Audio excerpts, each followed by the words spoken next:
കർത്താവായ യേശുവിൻ നാമത്തിൽ ഏവർക്കും സ്നേഹവന്ദനത്തെ അറിയിക്കുന്നു. ദൈവമായ കർത്താവ് നമ്മെ എല്ലാവരെയും ഒരുമിച്ച് അനുഗ്രഹിക്കുമാറാകട്ടെ. ക്രിസ്തുയേശുവിൽ ഈ പ്രത്യാശയുള്ളവരാകുക എന്ന തലക്കെട്ടിൽ നിന്നുകൊണ്ട് ദൈവം നൽകിയ ചില ചിന്തകൾ നിങ്ങളുമായിട്ട് പങ്കുവയ്പ്പാൻ കർത്താവ് ഞാൻ ആഗ്രഹിക്കുന്നു. അതിനാധാരമായി 1 യോഹന്നാന്റെ ലേഖനം 3-ാമത്തെ അധ്യായം 3-ാമത്തെ വാക്യം ഞാൻ നിങ്ങളെ വായിച്ച് കേൾപ്പിക്കാം. അവനിൽ ഈ പ്രത്യാശയുള്ളവൻ എല്ലാം അവൻ നിർമ്മലനായിരിക്കുന്നത് പോലെ തന്നെ തന്നെ നിർമ്മലീകരിക്കുന്നു. വളരെ പരിചിതമായ ഒരു തിരുവചന ഭാഗമാണല്ലോ നാം ഇവിടെ വായിച്ച് കേൾക്കപ്പെട്ടത്. അതിൻ്റെ പ്രാരംഭ ഭാഗത്ത് നിന്നുകൊണ്ട് ചില ചിന്തകൾ നിങ്ങളുമായിട്ട് പങ്കുവയ്ക്കട്ടെ. അവനിൽ ഈ പ്രത്യാശയുള്ളവൻ എല്ലാം. ദൈവത്തിൻ്റെ പരിശുദ്ധാത്മാവ് ആ വാക്യഭാഗത്ത് ഇങ്ങനെയാണ് രേഖപ്പെടുത്തിയിരിക്കുന്നത്: അവനിൽ ഈ പ്രത്യാശയുള്ളവരെല്ലാം. ഞാൻ പറഞ്ഞതുപോലെ ക്രിസ്തുയേശുവിൽ ഈ പ്രത്യാശ ഉള്ളവരെല്ലാം. ഈ പ്രത്യാശ ഉള്ളവരെല്ലാം എന്നവിടെ പറയുമ്പോൾ ഏത് പ്രത്യാശയാണ് എന്ന് നാം മനസ്സിലാക്കണം. ആ പ്രത്യാശ എന്ന് പറയുന്നത് 2-ാമത്തെ വാക്യത്തിനകത്തുണ്ട്. 2-ാമത്തെ വാക്യം ഇപ്രകാരമാണ് നാം വായിക്കുന്നത്: പ്രിയമുള്ളവരെ, നാം ഇപ്പോൾ ദൈവമക്കൾ ആകുന്നു. നാം ഇന്നതാകുമെന്ന് ഇതുവരെ പ്രത്യക്ഷമായില്ല. അവൻ പ്രത്യക്ഷനാകുമ്പോൾ നാം അവനെ താൻ ഇരിക്കുമ്പോൾ തന്നെ കാണുന്നതാകൊണ്ട് അവനോട് സദൃശന്മാരാകുമെന്ന് നാം അറിയുന്നു. അപ്പോൾ അവനിൽ ഈ പ്രത്യാശ എന്ന് പറയുമ്പോൾ ഏതാണ് ആ പ്രത്യാശ എന്നത് 2-ാമത്തെ വാക്യത്തിനകത്ത് ദൈവാത്മാവ് രേഖപ്പെടുത്തിയിരിക്കുകയാണ്. ആ വാക്യം ആരംഭിക്കുന്ന ഇങ്ങനെയാണ്: പ്രിയമുള്ളവരെ, നാം ഇപ്പോൾ ദൈവമക്കളാകുന്നു. ദൈവത്തിൻ്റെ മക്കളെ, അല്ലെങ്കിൽ പ്രിയമുള്ളവരെ, നാം ഇപ്പോൾ ദൈവത്തിൻ്റെ മക്കളാകുന്നു. നമ്മെ അല്ലെങ്കിൽ അവിടെയുള്ള ദൈവമക്കളെ വിശേഷിപ്പിക്കുന്ന ഒരു നാമമാണ് പ്രിയമുള്ളവരെ, നാം ഇപ്പോൾ ദൈവമക്കളാകുന്നു. നാം ഇപ്പോൾ ദൈവമക്കളാകുന്നു പറയുമ്പോൾ മുമ്പ് നാം ദൈവമക്കളല്ലായിരുന്നു എന്നാണ് അതിൽ നിന്ന് നമുക്ക് മനസ്സിലാക്കേണ്ടിയിരിക്കുന്നത്. അപ്പോൾ നാം മുമ്പ് ദൈവമക്കളല്ലായിരുന്നു, ഇപ്പോൾ നാം ദൈവമക്കളായിരിക്കുന്നു. അപ്പോൾ നാം ചിന്തിക്കേണ്ട ഒരു കാര്യമുണ്ട്: എങ്ങനെയാണ് നാം ദൈവമക്കളായത്? അതിലൊരു ഭാഗം സ്തോത്രം 3-ാമത്തെ അധ്യായം 1-ാമത്തെ വാക്യത്തിനകത്ത് നമുക്ക് കാണാൻ കഴിയുന്നുണ്ട്. കാൺമീൻ, നാം ദൈവമക്കൾ എന്ന് വിളിക്കപ്പെടുവാൻ പിതാവ് നമുക്ക് എത്ര വലിയ സ്നേഹം നൽകിയിരിക്കുന്നു.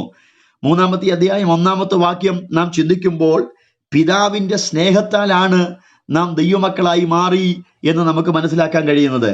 കാൺമീൻ, നാം ദൈവമക്കൾ എന്ന് വിളിക്കപ്പെടുവാൻ പിതാവ് നമുക്ക് എത്ര വലിയ സ്നേഹം നൽകിയിരിക്കുന്നു. അപ്പോൾ നാം എങ്ങനെയാണ് ദൈവമക്കളായി മാറിയത്?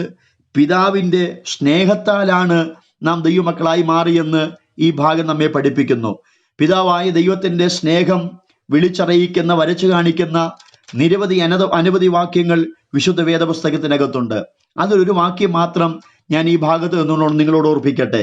1 യോഹന്നാന്റെ ലേഖനം 4-ാമത്തെ അധ്യായം 9-ാമത്തെ വാക്യത്തിൽ നാം അത് കാണുന്നു: ദൈവം തൻ്റെ ഏകജാതനായ പുത്രനെ നാം അവനാൽ ജീവിക്കേണ്ടതിന് ലോകത്തിലേക്ക് അയച്ചു എന്നുള്ളതിനാൽ ദൈവത്തിന് നമ്മോടുള്ള സ്നേഹം പ്രത്യക്ഷമായി.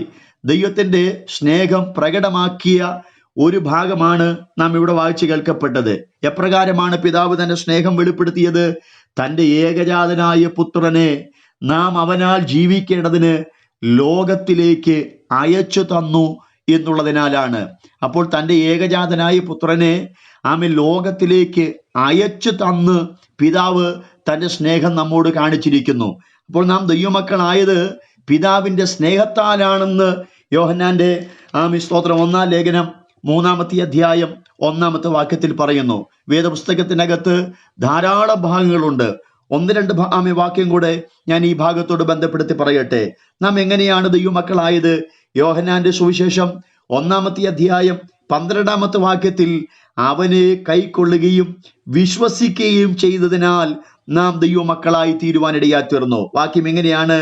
അവനെ കൈക്കൊണ്ട് അവൻ്റെ നാമത്തിൽ വിശ്വസിക്കുന്ന ഏവർക്കും ദൈവമക്കളാകുവാൻ അവൻ അധികാരം കൊടുത്തു. അപ്പോൾ അവനെ കൈക്കൊള്ളുകയും വിശ്വസിക്കുകയും ചെയ്തതിനാൽ നാം ദൈവമക്കളായി മാറി. ഒരു വാക്യം കൂടെ ഞാൻ ഈ ഭാഗത്ത് നിന്നുകൊണ്ട് നിങ്ങളോട് ഓർപ്പിക്കട്ടെ. റോമാലേഖനം 8-ാമത്തെ അധ്യായം 14-ാമത്തെ വാക്യത്തിൽ ദൈവാത്മാവ് നടത്തുന്നവർ ദൈവത്തിൻ്റെ മക്കളാകുന്നു. അപ്പോൾ ദൈവാത്മാവിനാൽ നയിക്കപ്പെടുന്നതിനാൽ നാം ദൈവത്തിൻ്റെ മക്കളായി മാറുവാൻ ഇടയായി തീർന്നു. മുമ്പ് നാം ദൈവത്തിൻ്റെ മക്കളല്ലായിരുന്നു, ഇപ്പോൾ നാം ദൈവത്തിൻ്റെ മക്കളാകുന്നു. ഇനി നിങ്ങൾ ശ്രദ്ധിക്കണമേ, ക്രിസ്തുവിൽ ഈ പ്രത്യാശയുള്ളവരെന്ന് പറയുമ്പോൾ ഏത് പ്രത്യാശയെന്നാണ് രണ്ടാമത്തെ വാക്യത്തിനകത്ത് പറയുന്നത്? നാം ഇപ്പോൾ ദൈവത്തിന്റെ മക്കളാകുന്നു, നാം ഇന്നതാകുമെന്ന് ഇതുവരെ പ്രത്യക്ഷമായില്ല. ദൈവമക്കളായിരിക്കുന്ന നാം ഇന്നതാകുമെന്ന് ഇതുവരെ പ്രത്യക്ഷമായിട്ടില്ല. അപ്പോൾ നാം ഏതാണ്ടാകുമെന്ന് ആ വാക്യം നമ്മെ പഠിപ്പിക്കുന്നു. സ്തോത്രം. അപ്പോൾ ഇതുവരെ പ്രത്യക്ഷമായിട്ടില്ല, നാം ഏതാണ്ടാകുമെന്നത് സ്തോത്രം ക്രിസ്തുവേശുവിലുള്ള ഈ പ്രത്യാശയാണ്. 3 പ്രധാനപ്പെട്ട കാര്യങ്ങൾ ആ ഭാഗത്ത് ദൈവത്തിന്റെ പരിശുദ്ധാത്മാവ് നമ്മോട് പറയുന്നു. ഒന്ന്, സ്തോത്രം, അവൻ പ്രത്യക്ഷനാകുമ്പോൾ, ദൈവത്തിന്റെ പരിശുദ്ധരോട് പറയുകയാണ്, അവൻ പ്രത്യക്ഷനാകുമ്പോൾ. അപ്പൊ ദൈവമക്കളാകുന്നവരെ ചേർപ്പാൻ രണ്ടാമതും കർത്താവ് പ്രത്യക്ഷനാകും എന്ന പ്രത്യാശയുള്ളവർ. ഒന്നാമത്തെ കാര്യം പറയുക, അവൻ നമ്മെ ചേർക്കാൻ പ്രത്യക്ഷനാകും. രണ്ടാമത്തെ കാര്യം സ്തോത്രം, നാം അവനെ താൻ ഇരിക്കും പോലെ തന്നെ കാണുന്നതാകൊണ്ട്. അപ്പോൾ യേശുക്രിസ്തുവിലുള്ള ഈ പ്രത്യാശയുടെ രണ്ടാമത്തെ കാര്യം അവിടെ പറയുന്നു, അവനെ താൻ ഇരിക്കുന്നത് പോലെ നാം കാണും. സ്തോത്രം. നമ്മുടെ കർത്താവ് ഇപ്പോൾ എന്താണോ അതേപോലെ നാം അവനെ കാണുന്ന ഒരു സ്തോത്രം അനുഭവം നമ്മുടെ ജീവിതത്തിനകത്ത് വെളിപ്പെടും. അതുകൊണ്ടാണ് ദൈവാത്മാവ് വചനത്തിനകത്ത് പറയുന്നത്, നാം അവനെ താൻ ഇരിക്കും പോലെ തന്നെ കാണുന്നതാകൊണ്ട്. അപ്പോൾ ദൈവത്തിന്റെ മക്കളെ, നാം അവനെ താൻ എപ്രകാരമായിരിക്കുന്നുവോ അതേ നിലയിൽ നാം അവനെ കാണുന്നൊരു സമയമുണ്ട്.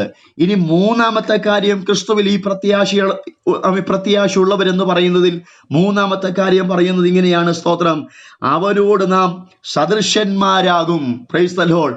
യേശു ക്രിസ്തുവിനോട് നാം സദൃശന്മാരായി മാറും എന്ന് കർത്താവ് പറയുന്നു. അപ്പോൾ ഈ 3 കാരണങ്ങളാണ് അവിടെ പരിശുദ്ധാത്മാവ് രേഖപ്പെടുത്തിയിരിക്കുന്നത്. ഒന്ന്, ദൈവമക്കളെ ചേർക്കാനായി രണ്ടാമത് കർത്താവ് പ്രത്യക്ഷനാകും. രണ്ടാമത്തെ കാര്യം, താൻ ഇരിക്കുന്നത് പോലെ തന്നെ നാം അവനെ കാണും. മൂന്നാമത്തെ കാര്യം, നാം അവനോട് സദൃശന്മാരായി മാറും. അപ്പോൾ ക്രിസ്തുവേശുവിൽ ഇപ്രകാരം പ്രത്യാശയുള്ളവരാകാൻ ദൈവത്തിന്റെ പരിശുദ്ധാത്മാവ് നമ്മോട് ആഹ്വാനം ചെയ്യുകയാണ്. ആകയാൽ ഈ ദിവസങ്ങളിൽ പ്രിയമുള്ളവരെ, യേശു ക്രിസ്തുവിൽ നമുക്കെല്ലാവർക്കും ഈ പ്രത്യാശയുള്ളവരായി നമ്മുടെ ക്രിസ്തീയ ജീവിതം നമുക്ക് ധൈര്യത്തോടെ മുന്നോട്ട് നയിക്കാം. സ്തോത്രം. ഒരാവർത്തിയും കൂടെ പറഞ്ഞ് ഞാൻ നിർത്തുന്നു. ഒന്ന്, രണ്ടാമതും ദൈവമക്കളെ ചേർപ്പാൻ കർത്താവ് പ്രത്യക്ഷനാകും എന്ന പ്രത്യാശ.